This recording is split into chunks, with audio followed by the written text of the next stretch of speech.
Pedro. Down here. Hey, what's up? You'll retake the record once again for most bantamweight fights with this one.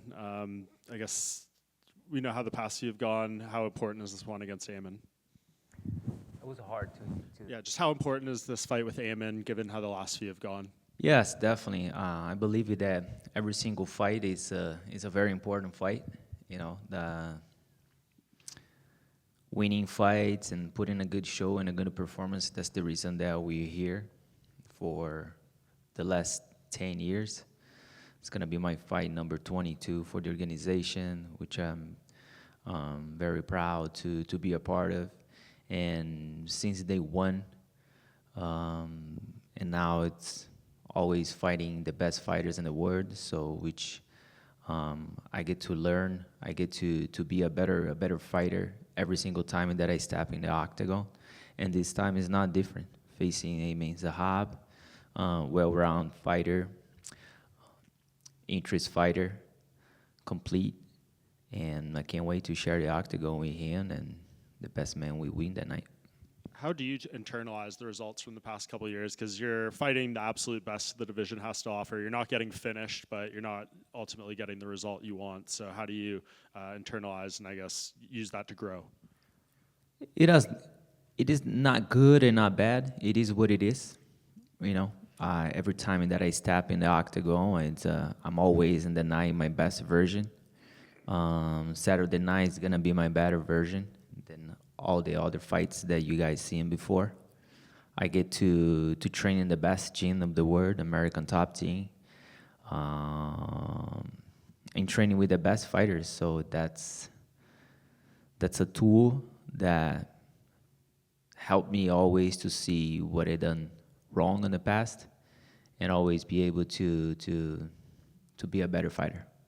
Some rule changes in MMA coming into play for this card, right? 12 to 6 elbows now legal, grounded opponent definition has changed. Did you train around any of that, or is it in your mind knowing that certain positions might be available to you now that weren't there before? Yeah, definitely. Coach Parrompa, he was inform us at the gym, and we be training some of that, the new rule, let's say.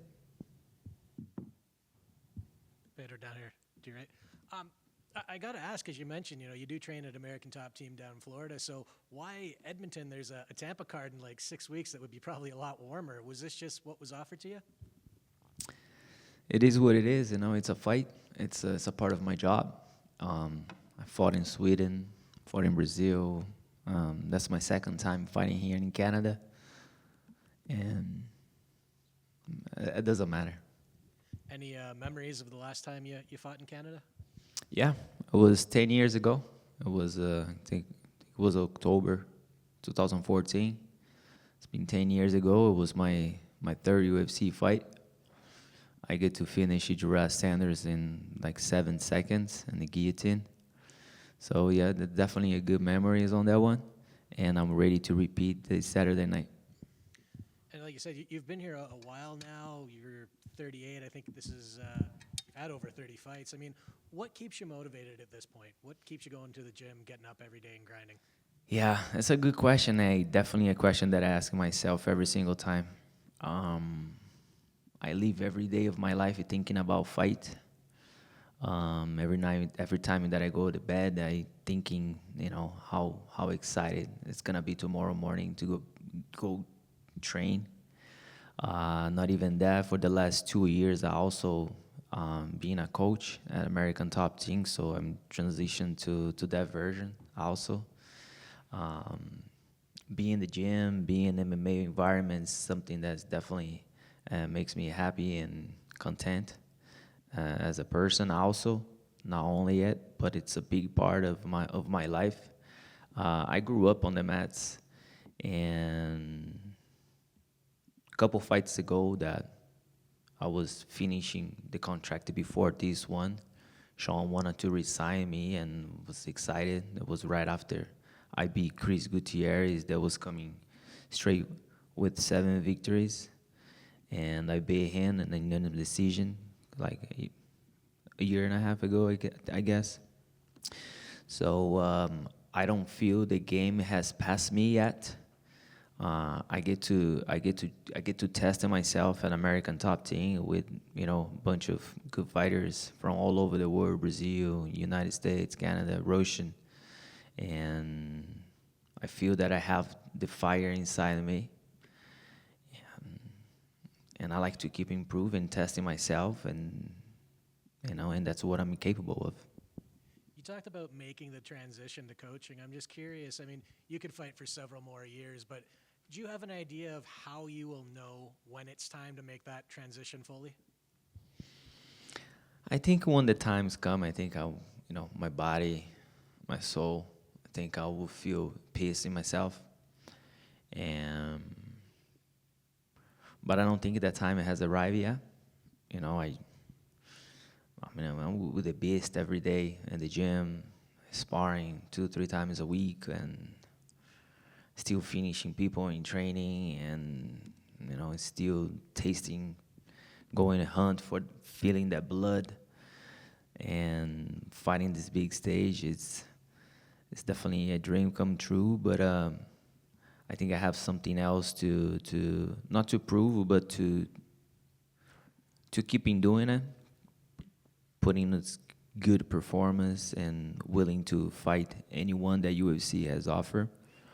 And that's what I'm here for. Thank you. Hi, Pedro. Obviously, coming in here against Aiemann and enemy territory, what kind of threats do you feel that Aiemann possesses to you in your game?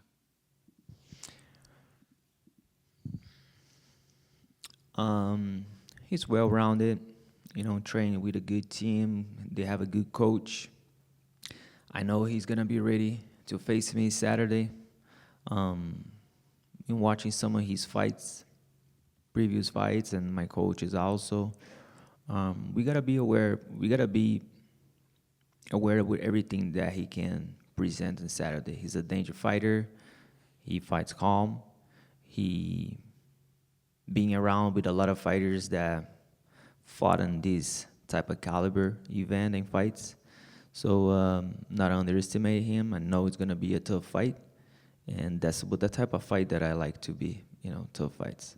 What kind of problems do you think that you can give him in there on Saturday night? Pressure, skills, and my desire to get that victory Saturday night.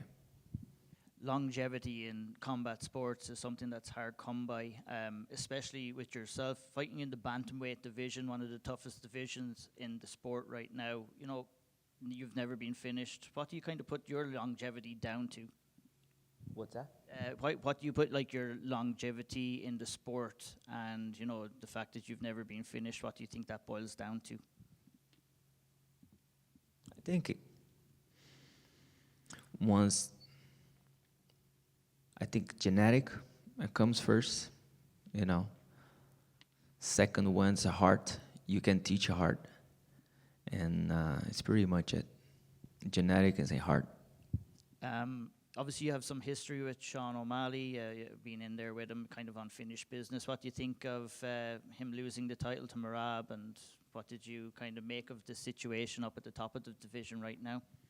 Yeah, no, I never denied that he was a good fighter. I always was aware that he's very skilled. He's really good.